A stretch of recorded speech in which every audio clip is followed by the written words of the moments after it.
Hi friends, வணக்கம் எல்லாருக்கும். இன்றைக்கி நம்ம கண்டென்ட் என்னென்னா டாப் 10 நியூஸ். அதாவது உலக அளவில், இந்திய அளவில், நம்ம தமிழ்நாட்டு அளவில், ஸ்போர்ட்ஸில், சினிமாவில் ஆக மொத்தம் எல்லாத்தையும் கம்பைன் பண்ணி இன்னைய டே, அதாவது 3rd மே அன்னைக்கு நடந்த முக்கியமான ஈவெண்ட்ஸ், அதாவது டாப் 10 ஈவெண்ட்ஸ் என்னென்னங்கிறத பார்க்க போகிறோம். ஓகே, அதில் முதல்ல நம்ம ஸ்டார்ட் பண்ண போகிறது இன்டர்நேஷ்னல் நியூஸ், அதாவது வேர்ல்டு நியூஸ் பார்க்கலாம். அதில் இன்றைக்கி 3rd மே வேர்ல்டு லெவலில் நடந்த முக்கியமான நியூஸ் என்னென்னா, நம்ம எல்லாருக்குமே தெரியும், இப்போது வேர்ல்டு லெவலில் 2 வார் அட் டைமில் ஆக்டிவில் இருக்குது. ரொம்ப கஷ்டமான விஷயம் தான் போய் சொல்கிறதுக்கு. எனக்கே இந்த இதை சொல்லும்போது ரொம்ப வருத்தமாக தான் இருக்குது. உலக லெவலில் இப்படி நடந்துகிட்டு இருக்குங்கிறது. இருந்தாலும் என்ன, இதுதான் ஆக்சுவலாக நடந்துகிட்டு இருக்குது. அதாவது ஃபஸ்ட்டு நடக்கிற வார் நம்ம அவங்களுக்கும் தெரிஞ்சது தான், ரஷ்யாவுக்கும் உக்ரைனுக்கும் நடந்துகிட்டு இருக்கு. இன்னொரு வார் என்னென்னா இஸ்ரேலுக்கும் ஹமாஸ் இயக்கத்தில், அதாவது காசா, அவங்க 2 பேருக்கும் நடக்கிற வார் இன்னொரு வார். அதில் இப்போ நம்ம பார்க்க போகிற நியூஸ் என்னென்னா, நம்ம எல்லாருக்குமே தெரிஞ்ச டர்க்கி கண்ட்ரி இருக்கு இல்லையாங்க, அவங்க போன மாதம் பார்த்திங்கன்னா சின்ன சின்ன எக்கனாமிக் அதாவது எக்கனாமிக் ஆக்டிவிட்டீஸ் நம்ம இஸ்ரேல் கூட கொஞ்சம் கொஞ்சமாக கம்மி பண்ணியிருந்தாங்க. அதாவது வர்த்தக உறவுகளை கம்மி பண்ணியிருந்தாங்க. ஆனால் இப்போது இன்றைக்கி மே 3 இன்றைக்கி என்ன ஆயிடுச்சுன்னா, அவங்க அறிவிச்சிருக்கிறது என்னென்னா, டர்க்கி நாங்கள் முழுமையமாக எங்களோட வர்த்தகத்தை ஸ்டாப் பண்ண போகிறோங்க இஸ்ரேல் கூட. அவங்க என்னைக்கு மனிதாபிமான அடிப்படையில் நாங்கள் கொடுக்கக்கூடிய உதவிகளை காசால் வழங்க அனுமதிக்கிறாங்களோ அப்போ தான் நாங்கள் திருப்பி வர்த்தக உறவு வைக்கிறத பற்றி யோசிப்போம். அது வரைக்கும் நாங்கள் சஸ்பெண்ட் பண்ணியிருக்கோம் அவங்க கூட நாங்கள் வைக்கிற எக்கனாமிக் டீல்ஸ் எல்லாத்தையும் இஸ்ரேல் கூட அப்படின்னு சொல்லியிருக்காருங்க. அதை சொல்லியிருக்காரு. யார் சொல்லியிருக்காங்கன்னா, நம்ம டர்க்கியோட அதிபர்.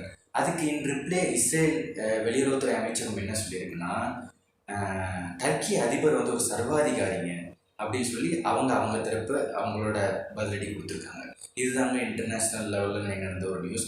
இன்னொரு நியூஸ் என்னென்னா, நம்ம யூஎஸ் பிரசிடென்ட், நம்ம எல்லாருக்கும் தெரிஞ்ச ஜோ பைடன் என்ன சொல்லியிருக்காருன்னா, அதாவது இந்த Asian countries like China, Japan and India, இவங்க எல்லாருமே ஒரு ஜீனோஃபோபிக்ங்க. அது ஜெனோஃபோபிக். அதாவது என்னென்னா, அவங்க எல்லாருமே அவுட்கமர்ஸை பார்த்து பயப்படுவாங்க. அதாவது இப்போது அந்நியர்களை பார்த்து பயப்படுவாங்க. அதாவது இப்போது அமெரிக்கா, எங்கள் கண்ட்ரி அமெரிக்காவை எடுத்துக்கிட்டிங்கன்னா, நாங்கள் எவ்வளோக்கு எவ்வளோ முடியுமோ அவ்வளோ அந்நியர்களால் டெவலப் ஆகி நாங்கள் இப்படி வேர்ல்டு நம்பர் 1 இருக்கிறோம். ஆனால் இந்த இந்தியன்ஸ், ஜாப்பனீஸ், சைனீஸ் எல்லாமே ஃபாரினர்ஸ் பார்த்து பயப்பட்டு டெவலப் ஆகாமல் இப்படியே இருக்கிறாங்க அப்படின்னு சொல்லியிருக்கிறாங்க. இப்போது நவம்பர் 5, அதாவது 2024 நவம்பர் 5 அவங்களுக்கு எலெக்ஷன்ஸ் வருது.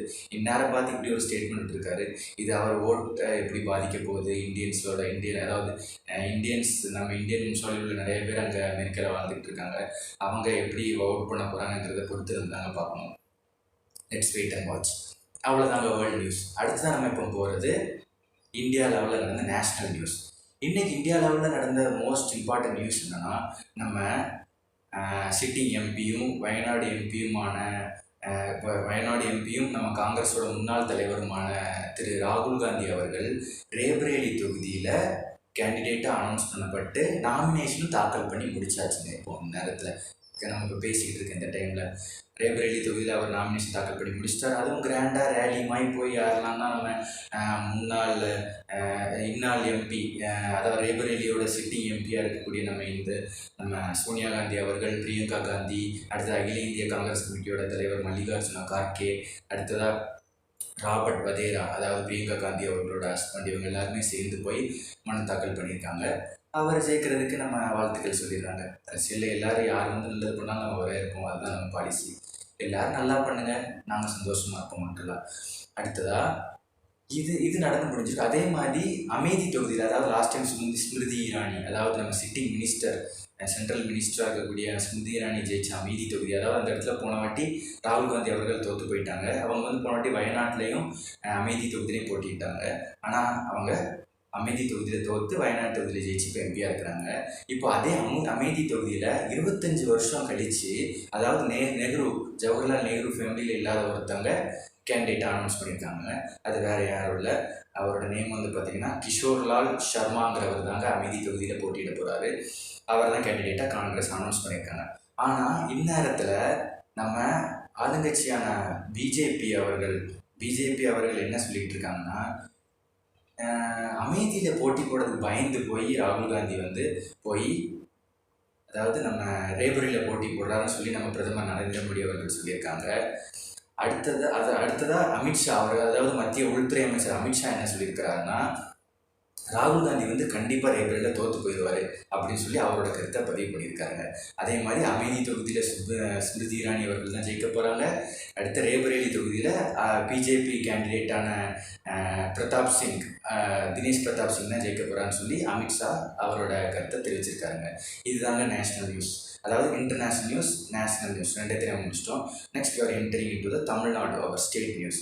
இன்றைக்கி நம்ம ஸ்டேட் லெவலில் நடந்த முக்கியமான செய்திகள் என்னென்னு பார்த்தீங்கன்னா, நம்ம கேப்டன் விஜயகாந்த் அவர்கள், நம்ம கேப்டன் அவர் இப்போ ரீசெண்டாக நம்மளை விட்டு எல்லோரும் விட்டு டிசம்பர் 28ஆம் போயிட்டார். ரொம்ப வருத்தமான விஷயம் தாங்க.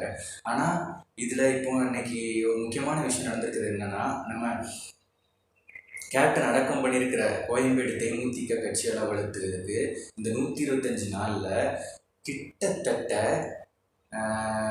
1.5 லட்சம் பேர் வந்து 15 லட்சம் பேர் வந்து விசிட் பண்ணி போயிருக்காங்க அவரோட நினைவிடத்தை. அதை விட இந்த அவார்டு வாங்குறதுக்கான முக்கியமான ரீசன் என்னன்னா, உலக லெவலில் ஒரு தலைவரோட நினைவிடத்தில் உணவு அளிக்கப்படுறது நம்ம கேப்டன் அவரோட நினைவிடத்தில் தாங்க ஃபஸ்ட்டு அளிக்கப்படுது. அவர் இறந்ததுக்கப்புறம் எத்தனை பேருக்கு உணவளிச்சுட்டு இருக்கும்போது சினிமா இண்டஸ்ட்ரியிலையும் சரி, அரசியலையும் சரி, எல்லாருக்கும் உணவளித்து மகிழ்ந்தவர்.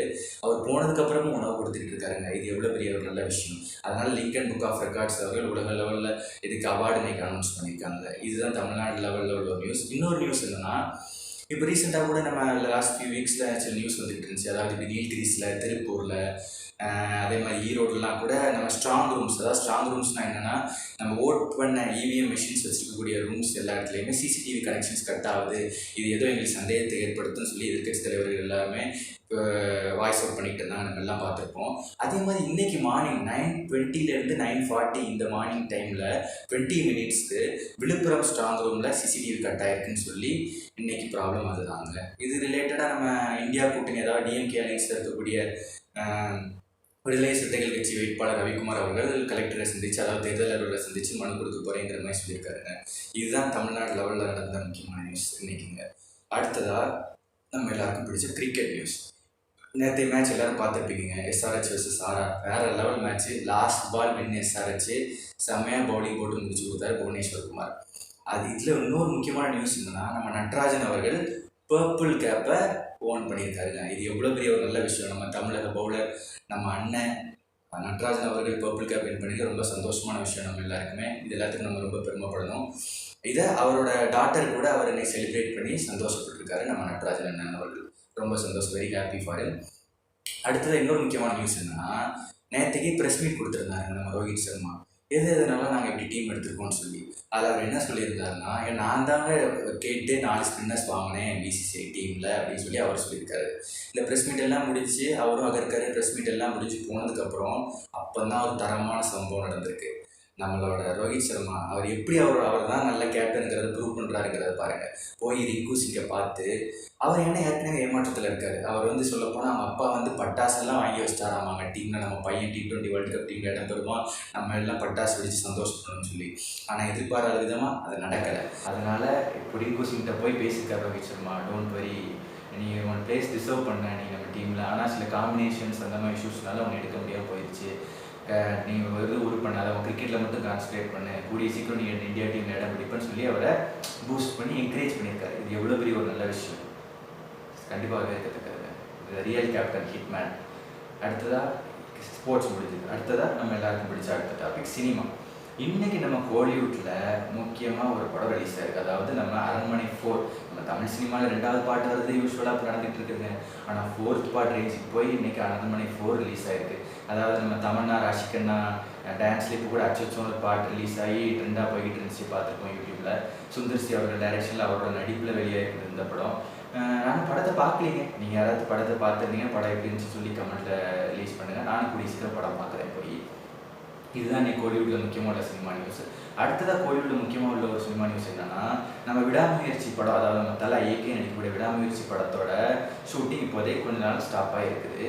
அதே நேரத்தில் குட் பேட் அக்லி அந்த படத்தோட ஷூட்டிங் ஆரம்பிக்க போகுது. மே 10ஆம் தலை வந்து ஷூட்டிங் எல்லாம் ஆரம்பித்து போக போகுதுன்னு சொல்லி நம்ம கேள்விப்பட்டோம். ஆனால் அதில் ஒரு சின்ன சேஞ்ச் என்னென்னா, நம்ம ஆர்த்திக் ரவிச்சந்திரன் இருக்கிற இந்த குட் பேட் அண்ட் அக்லி படத்தில் 10ஆம் தேதி ஷூட்டிங் ஆரம்பிக்க போகிறது உண்மைதாங்க. ஆனால் நம்ம அஜித் வந்து அப்போ ஜாயின் பண்ண மாட்டாப்ல. அதாவது நம்ம ஹீரோயின்ஸ் அந்த மாதிரி மற்ற ஆக்டர்ஸ்குள்ள ஷீன்ஸ் எல்லாமே 10ஆம் தேதி ஸ்டார்ட் பண்ண போகிறாங்க மே 10.